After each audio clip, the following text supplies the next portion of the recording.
Hello everyone. आज के इस वीडियो में हम जर्नल साइंस का एक टॉपिक है जिसका नाम है न्यूट्रिशन। इसे हिंदी में हम पोषण भी कहते हैं। इसके बारे में स्टडी करेंगे। चलिए स्टार्ट करते हैं। तो स्टूडेंट्स, जो लिविंग ऑर्गेनिजम्स होते हैं, जो सजीव होते हैं, उनकी बॉडी में डिफरेंट प्रोसेसेस होती हैं, विभिन्न प्रक्रियाएं होती हैं, जैसे nutrition, respiration, excretion, reproduction, growth, ये सब होती रहती हैं।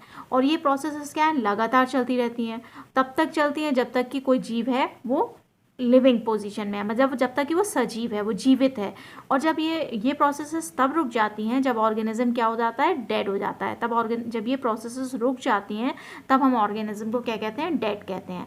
तो इन प्रोसेसेस के कारण, इन प्रक्रियाओं के कारण जो ऑर्गेनिज्म है वो लिविंग होता है। तो इसीलिए इन प्रोसेसेस को हम क्या कहते हैं, जो न्यूट्रिशन हो गया, रेस्पिरेशन हो गया, एक्सक्रीशन हो गया, ये सब प्रोसेसेस क्या कहलाती हैं, लाइफ प्रोसेसेस कहलाती हैं, यानी कि जैव प्रक्रियाएं कहलाती हैं। तो बॉडी में इन प्रोसेसेस को लगातार बनाए रखने के लिए ऑर्गेनिज्म को क्या चाहिए रहता है, जीवों को क्या चाहिए रहता है, एनर्जी चाहिए रहती है। और एनर्जी कैसे मिलती है, एनर्जी सेल्स के भीतर फूड के ऑक्सीडेशन से प्राप्त होती है। सेल्स के अंदर फूड का ऑक्सीडेशन होता है जिससे उस ऑर्गेनिज्म को क्या मिलता है, एनर्जी मिलती है। तो जो ऑर्गेनिज्म है वो क्या करते हैं, इस प्रोसेस में एनवायरनमेंट से या वातावरण से फूड को प्राप्त करते हैं, उसको डाइजेस्ट करते हैं, पचाते हैं, पचे भोजन को एब्जॉर्व करते हैं, अवशोषित करते हैं, जिससे और वो प्रत्येक सेल में पहुंचा दिया जाता है। तो पहले फूड गेन करते हैं, डाइजेस्ट करते हैं, एब्जॉर्व करते हैं और प्रत्येक सेल को एब्जॉर्व करके प्रत्येक शरीर, बॉडी की प्रत्येक सेल में पहुंचा देते हैं। अब सेल के अंदर जो डाइजेस्ट फूड है उसका क्या होता है, ऑक्सीजन की प्रेजेंस में ऑक्सीडेशन होता है, यानी कि ऑक्सीकरण होता है उस भोजन का, जिससे क्या होता है, ऊर्जा उत्पादन होता है, एनर्जी बनती है। इसका यूज़ क्या होता है, इन सभी क्रियाओं में होता है। इस जो एनर्जी का उत्पादन होता है उसी से ये सारी लाइफ प्रोसेसेस होती हैं, चाहे वो रेस्पिरेशन हो या फिर एक्सक्रीशन हो, ये सारी लाइफ प्रोसेसेस एनर्जी से ही पूरी होती हैं। तो न्यूट्रिशन क्या हुआ स्टूडेंट्स, न्यूट्रिशन या पोषण वह प्रोसेस है जिसमें ऑर्गेनिज्म अपने एनवायरनमेंट से फूड गेन करता है, उसे यूटिलाइज करता है। यूटिलाइज करना मतलब उसे उपयोग में लाता है, और बॉडी की किस लिए उपयोग में लाता है, ताकि बॉडी की ग्रोथ और डेवलपमेंट हो सके। तो फूड को गेन करना, उसको यूटिलाइज करना ही क्या कहलाता है, पोषण कहलाता है या न्यूट्रिशन कहलाता है। अब हम देखते हैं कि फूड क्या होता है। ठीक है, फूड किसे कहते हैं। तो जिन सब्सटेंसेस या पदार्थों से हम न्यूट्रिएंट्स प्राप्त करते हैं, न्यूट्रिएंट्स यानी कि पोषक तत्व प्राप्त करते हैं, उसे हम क्या कहते हैं, फूड कहते हैं। जिन सब्सटेंसेस से हमें न्यूट्रिएंट्स प्राप्त होते हैं उसे हम कहते हैं फूड। ठीक है, और फूड से किसी ऑर्गेनिज्म को या जीव को क्या मिलती है, एनर्जी मिलती है, और उससे उसकी ग्रोथ होती है। अतः जो फूड को कंज्यूम करना यानी कि ग्रहण करना, उसका यूटिलाइज करना, ग्रोथ और डेवलपमेंट के लिए न्यूट्रिशन कहलाता है। तो फूड को कंज्यूम करना, यूटिलाइज करना, किस चीज़ के लिए, ग्रोथ और डेवलपमेंट के लिए क्या कहलाता है, न्यूट्रिशन कहलाता है। पूरी प्रोसेस कहलाती है न्यूट्रिशन। अभी हमने समझा कि फूड से हमें क्या मिलता है, न्यूट्रिएंट्स मिलते हैं। चलिए हम समझते हैं कि व्हाट आर न्यूट्रिएंट्स, पोषक तत्व किसे कहते हैं। Substances from which an organism derive energy and materials for growth and maintenance। ऐसे substances जिससे कोई organism एनर्जी प्राप्त करता है, किस चीज़ के लिए, ग्रोथ के लिए, डेवलपमेंट के लिए। ठीक है, उन्हीं को हम क्या कहते हैं, न्यूट्रिएंट्स कहते हैं। या फिर हम कह सकते हैं कि जो फूड सब्सटेंसेस का वह भाग जो बॉडी का न्यूट्रिशन करता है, पोषण करता है, या फिर प्रोटोप्लाज्म सिंथेसिस में भाग लेता है। प्रोटोप्लाज्म सिंथेसिस मीन्स जीवद्रव्य संश्लेषण में भाग लेता है, उसे हम न्यूट्रिएंट्स कहते हैं। तो फूड सब्सटेंसेस का वह भाग जो बॉडी का न्यूट्रिशन करे, यानी कि प्रोटोप्लाज्म सिंथेसिस में भाग ले, उन्हें हम क्या कहते हैं, न्यूट्रिएंट्स कहते हैं या पोषक तत्व कहते हैं। अब हम देखते हैं नीड ऑफ न्यूट्रिशन, यानी कि necessity of food for a body और इट्स फंक्शंस, मतलब इट्स फंक्शन, भोजन की शरीर के लिए आवश्यकता क्या है, इसका काम क्या है, इसका फंक्शन क्या है। ठीक है, तो नीड ऑफ न्यूट्रिशन क्या है ये देखते हैं। चलिए, सभी लिविंग ऑर्गेनिज्म को फूड की रिक्वायरमेंट निम्नलिखित पर्पसेस के लिए होती है। मतलब फूड की आवश्यकता जो है निम्नलिखित उद्देश्यों के लिए होती है। पहला उद्देश्य है कि ग्रोथ के लिए, ग्रोथ ऑफ द बॉडी, इसमें क्या होता है कि जो प्रोटोप्लाज्म है उसकी मात्रा में ग्रोथ होती है। प्रोटोप्लाज्म की मात्रा बढ़ती है, इससे ऑर्गेनिज्म की ग्रोथ होती है। फिजिकल ग्रोथ में प्रोटीन, मिनरल्स, विटामिन, इनका एक इम्पॉर्टेंट रोल होता है। तो प्रोटोप्लाज्म की मात्रा में वृद्धि होने से या प्रोटोप्लाज्म की अमाउंट में ग्रोथ में प्रोटोप्लाज्म की जो मात्रा बढ़ती है उससे क्या होता है, बॉडी की ग्रोथ होती है। ठीक है, तो फूड किस लिए चाहिए? फर्स्ट पर्पस उसका हो गया ग्रोथ के लिए।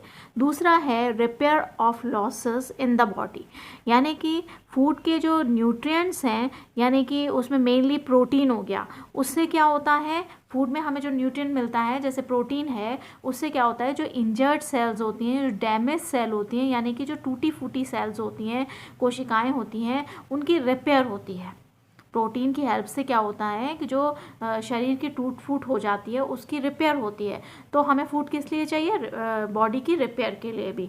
जो कोशिकाओं की टूट फूट हो गई उसकी रिपेयर के लिए भी हमें फूड की रिक्वायरमेंट होती है। अब नंबर 3 है सप्लाई ऑफ एनर्जी।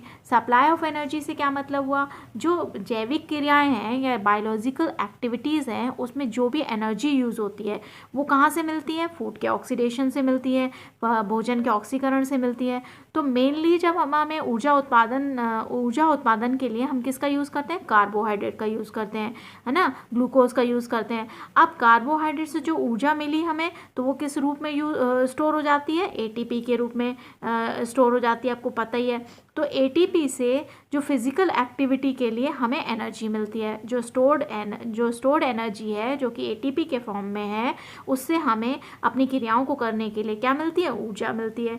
अब हम देख सकते हैं कि जो फैट होता है, फैट से कार्बोहाइड्रेट की तुलना में अगर हम कंपैरिजन करें तो हमें फैट से ज़्यादा एनर्जी मिलती है कार्बोहाइड्रेट की तुलना में। वैसे हमें कार्बोहाइड्रेट से एनर्जी मिलती है मेनली जैसे ग्लूकोज से, लेकिन हमें फैट से ज़्यादा एनर्जी मिलती है। अगर कभी कभी क्वेश्चन आ जाता है कि किससे ज़्यादा एनर्जी मिलेगी हमको, तो फैट से ज़्यादा एनर्जी मिलती है कार्बोहाइड्रेट की तुलना में। कार्बोहाइड्रेट से भी एनर्जी मिलती है, फैट से भी मिलती है, लेकिन फैट से क्या है, ज़्यादा मिलती है कार्बोहाइड्रेट की तुलना में। तो एनर्जी को प्राप्त करने के लिए भी हमें फूड की आवश्यकता होती है। फोर्थ है मेंटेनेंस। क्या है? मेंटेनेंस।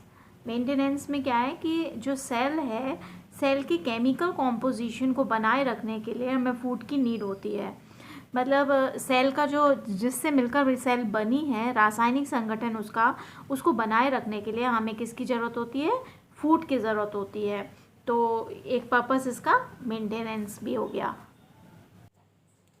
नेक्स्ट पर्पस है स्टूडेंट्स, पॉइंट नंबर 5, शरीर में जो बॉडी में एंजाइम, हार्मोन, मिल्क, इन सब के सिक्रेशन के लिए, इन सब के स्राव के लिए जो फूड है वो रॉ मटेरियल का काम करता है।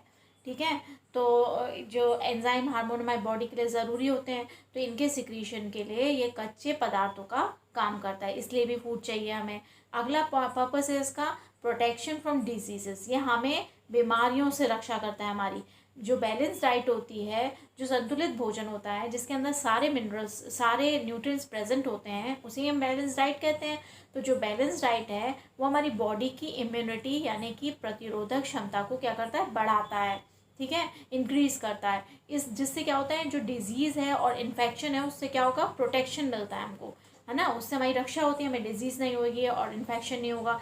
तो फूड इसलिए भी ज़रूरी है ताकि प्रोटेक्शन हो सके डिजीज़ से हमारा।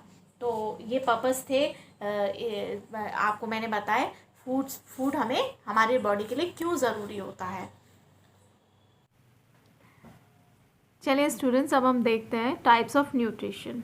ठीक है, तो जो ऑर्गेनिजम्स होते हैं उसमें न्यूट्रिशन जो है 2 टाइप्स का होता है। जो जीवों में न्यूट्रिशन जो है 2 तरह का होता है। फर्स्ट टाइप है ऑटोट्रॉफिक न्यूट्रिशन और दूसरा है heterotrophic nutrition. First autotrophic nutrition means स्वपोषित पोषण और हेट्रोट्रॉफिक को कहते हैं परापोषित पोषण। अब स्टूडेंट्स इसकी डिटेल स्टडी हम आगे आने वाले वीडियोस में करेंगे। ठीक है, चलिए अब हम देखते हैं कि फूड सब्सटेंसेस यानी भोज्य पदार्थ। सोर्सेज ऑफ फूड यानी कि फूड के सोर्सेज क्या हैं, स्रोत क्या हैं, फूड हमें किससे मिलता है। जैसे कि वीट हो गया, ग्राम है, राइस है, मेज़ है, घी, मिल्क, मीट, फ्रूट्स, वेजिटेबल्स, ये सब क्या है, ऑर्गेनिजम्स के मेन फूड सोर्सेज कहे जाते हैं, भोजन के स्रोत कहे जाते हैं। जितने भी अनाज हो गए, ग्रेन्स हो गए, गेहूँ, चावल, मक्का, ये सब, और मीट, फल, सब्जियाँ, ये सब क्या है, सोर्सेज हैं। इनसे हमें क्या मिलता है, फूड मिलता है। ठीक है, अब हम देखते हैं classification of nutritive substances of food और मेन एलिमेंट ऑफ फूड, यानी कि भोज्य पदार्थों के जो पोषक पदार्थ हैं उनका वर्गीकरण, यानी उनका क्लासिफिकेशन। यानी फूड में जो न्यूट्रिटिव सब्सटेंसेस, जो पोषक पदार्थ प्रेजेंट है, उसको दो तरह से क्लासीफाई किया जाता है। जो ऑर्गेनिजम्स के फूड में जो न्यूट्रिटिव सब्सटेंसेस प्रेजेंट हैं उसे दो तरह से क्लासीफाई किया जाता है। एक है केमिकल कॉम्पोजिशन के बेसिस पर और दूसरा होता है फंक्शन के बेसिस पर। जो फूड है उसमें वो किस तरह का फंक्शन कर रहा है उसके बेसिस पर। तो दो तरह से इसको डिवाइड किया जाता है। पहला है केमिकल कॉम्पोजिशन के बेसिस पर और दूसरा फंक्शन के बेसिस पर कि बॉडी में वो किस तरह का काम करता है। तो पहला टाइप देखेंगे हम स्टूडेंट्स। पहला टाइप है केमिकल कॉम्पोजिशन के बेसिस पर। तो केमिकल कॉम्पोजिशन के बेसिस पर न्यूट्रिएंट्स जो होते हैं उनको 6 क्लासेस में डिवाइड किया जाता है। There are 6 classes of food substances called nutrients.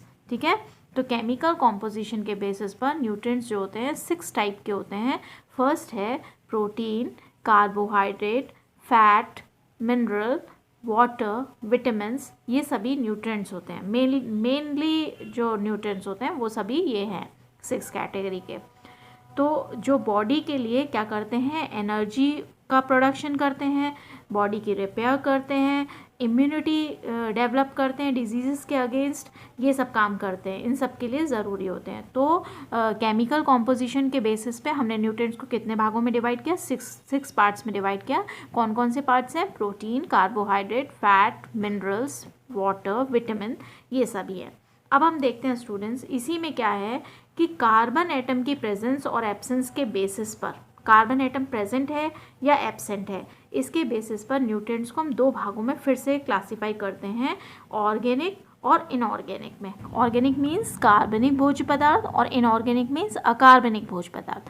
तो कार्बनिक की कैटेगरी में कौन कौन से आते हैं, कार्बोहाइड्रेट, फैट, प्रोटीन, विटामिन और न्यूक्लिक एसिड, ये सभी ऑर्गेनिक में आते हैं। और जो इनऑर्गेनिक में क्या क्या आता है, मिनरल और वाटर, ये जो है इनऑर्गेनिक में आते हैं। अब जब आने वाले जो वीडियोस हैं स्टूडेंट्स, उसमें हम इन सभी की अलग अलग स्टडी करेंगे। अभी हमने देखा कि जो न्यूट्रिटिव सब्सटेंसेस हैं उनका केमिकल कॉम्पोजिशन के बेसिस पे क्लासिफिकेशन। अब हम देखेंगे कि types of food based on their role और फंक्शन, मतलब फूड जो है उनके उसका रोल क्या है, फंक्शन क्या है, उसके बेसिस पे हमने न्यूट्रिटिव सब्सटेंसेस को कितने भागों में डिवाइड किया है। तो food on the basis of their role in the body are classified into 3 major food groups. 3 major groups में डिवाइड किया गया है उसके रोल के अकॉर्डिंग, वो किस तरह का काम करता है हमारी बॉडी में, उसके अनुसार हमने फूड आइटम को या न्यूट्रिटिव सब्सटेंसेस को 3 कैटेगरीज में डिवाइड किया गया है, 3 भागों में डिवाइड किया है। पहला है एनर्जी गिविंग फूड, जो कि हमें कार्बोहाइड्रेट से मिलता है। जैसे कार्बोहाइड्रेट और फैट हो गया, उससे क्या मिलेगा, हमें एनर्जी मिलेगी। कार्बोहाइड्रेट के इसमें प्रेजेंट रहता है, जैसे शुगर हो गया, पोटैटो हो गया, और क्या कहते हैं, ग्रेन्स हो गए, ऑयल, ये सब हमें क्या मिले, इससे क्या मिलेगा, कार्बोहाइड्रेट एंड फैट्स। तो ये एनर्जी गिविंग फूड हो गया, इससे हमें एनर्जी मिलेगी। ऐसा फूड जिससे हमें एनर्जी मिले उसे हम क्या कहेंगे, एनर्जी गिविंग फूड, जो कि कार्बोहाइड्रेट और फैट से प्राप्त होता है। नंबर 2 है बॉडी बिल्डिंग और ग्रोथ प्रमोटिंग फूड। ऐसा फूड जो कि निर्माणकारी, इसको हिंदी में बोलेंगे निर्माणकारी तत्व, यानी कि जो हमारी ग्रोथ कर सके, जैसे कि मिल्क हो गया, पल्सेस हो गई, चीज़ है, एग है, फिश है, मीट है। तो दालें, दूध, ये सब किस कैटेगरी में आएंगे, ये आएंगे बॉडी बिल्डिंग फूड में, जो कि ग्रोथ को प्रमोट करेंगे, जो वृद्धि करेंगे हमारे शरीर की। अब नंबर 3 है प्रोटेक्टिव फूड। ऐसा फूड जो कि हमारी बीमारियों से क्या करे, रक्षा करे, प्रोटेक्ट करे, हमें इम्यूनिटी प्रोवाइड करे। तो ये किस में होता है, ये हमें किससे मिलेगा, जैसे फ्रूट्स हो गया, ग्रीन लीफी वेजिटेबल्स हो गई, स्पिनच, कैबेज और कैरेट, मिल्क, एग्स, तो ये सब क्या है, प्रोटेक्टिव फूड है। इनसे क्या होगा, हमारी डिजीज से रक्षा होगी। तो इस तरह के क्वेश्चंस भी एग्जाम्स में पूछ ले जाते हैं कि एनर्जी गिविंग फूड कौन से हैं, बॉडी बिल्डिंग फूड कौन से हैं, प्रोटेक्टिव फूड कौन से हैं। ठीक है स्टूडेंट्स, तो आज की वीडियो में बस इतना ही। अब आगे आने वाले वीडियोस में हम जो कार्बोहाइड्रेट, विटामिन, मिनरल, इन सब की डिटेल स्टडी करेंगे। तो ये वीडियो अब यहीं ख़त्म करते हैं। फ्रेंड्स, अगर आपको ये वीडियो अच्छा लगा हो, हेल्पफुल लगा हो, तो आपसे ये रिक्वेस्ट है कि प्लीज़ नोटेड क्लासेस को सब्सक्राइब करें, लाइक करें, शेयर करें और कमेंट करके अपने ओपिनियन ज़रूर बताएं। Thank you.